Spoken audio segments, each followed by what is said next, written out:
If you feel like you eat pretty healthy, but you're still overeating, you're not seeing results, and you don't even know where to start to fix it, this video is for you. I've been on a multitude of wellness journeys, and I've didn't see like at the time my goal was weight loss. I didn't start seeing those weight loss results until I started implementing some of these tips. I thought I was eating healthy, but whole time I'm overeating and I was not seeing any results, none of that. And I was working out all the time. But my focus needed to be on being healthier, period, point blank. It's Dreon Sabri. Hi, my name is Dreon Sabri, and these are the 3 things I changed after working with a dietitian. The first thing I want to preach is balance over restriction. Just because there was a point in time I used to label foods as bad, there were foods that I was avoiding, and ultimately led to overeating later. Like at one point, I used to avoid carbs. But I would sit down and eat like 4 or 5 pounds of watermelon easily. And although watermelon is considered as somewhat healthy, not in excess like that, especially in one sitting, and I'm eating like full regular meals throughout the day. And then I also realized cutting out certain food groups, it led to like an unhealthy relationship with food overall. And just when looking at something as bad versus good, it just puts you at a shaky place with it. Like right now, I'm training for a marathon. You want to watch my video of how I cannot run a mile, but I'm training for a marathon, it's right here. But the biggest thing with that, like imagine I'm like, okay, I don't like carbs, but I'm about to run this marathon. I would be doing myself a disservice. My body would be fighting to recover, because when you are running, you do need those extra carbs because you're exerting so much extra energy than you normally are. So just things like that. Shouldn't be looking at foods as good or bad. I should just look at food as food and leave it at that.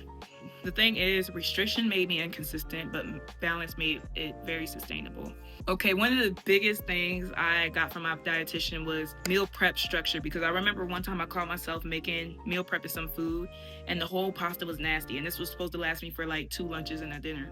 And I was like, I don't like this at all. But she ended up giving me advice that actually shaped how I just meal prep in general. So the biggest thing that we want to do is have a protein base. And we could use this protein base, have a bowl of it, have a package of it, whatever you want to do with it. Once it's cooked, you're able to make it into 3 different formats, which is a plate, a bowl, or a wrap/sandwich. So let's say you have a bowl of chicken. One day you can make a chicken Caesar wrap. Another day you can use that chicken to just plate chicken with rice and broccoli. And then the next day you can probably make a chicken bowl out of it.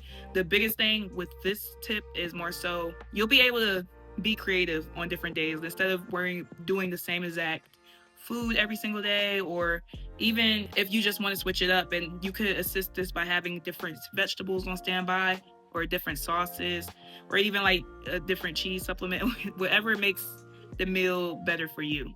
So you just have the same protein, but you're constantly remixing it through the week. And like I said, I do this with chicken all the time. So if you are interested in the video where I'm talking about how I'm breaking down a certain amount of chicken into 4 days worth of food and different meals at that, leave a comment below. But ultimately, this helped me stop trying to be creative every single day. It just allowed me to eat what I feel like that day, but also being mindful when we're talking about how we're eating, or even if you're aiming for weight loss, or you're just wanting to be healthier overall.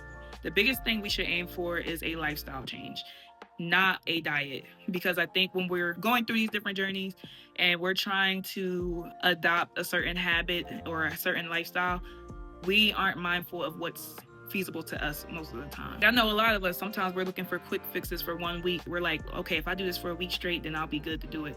But it's like, if you don't like that meal or you don't like that process, it's going to be hard to stick to.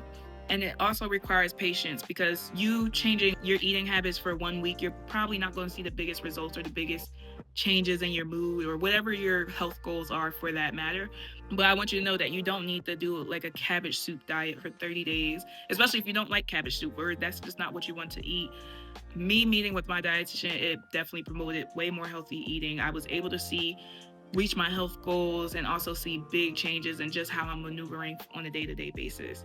Because when you think of it as a lifestyle change, when it's repeatable, it's more effective and more sustainable. And if it's not repeatable, if you're telling yourself, man, I need to eat these sardines every day, and you know you don't even like fish, you're wrong. You're wrong. I'm sorry, but something that you can do. I'm sure there's something that you like that you can consistently eat and still reach your health goals. I'm still learning as I'm going through my health journey, but these 3 things definitely helped me make my eating feel a lot more realistic and a lot more doable. Just, being able to go out, and then also like being able to listen to my body and understand hunger cues a little better. Like, am I eating out of emotion? Am I eating out of hunger?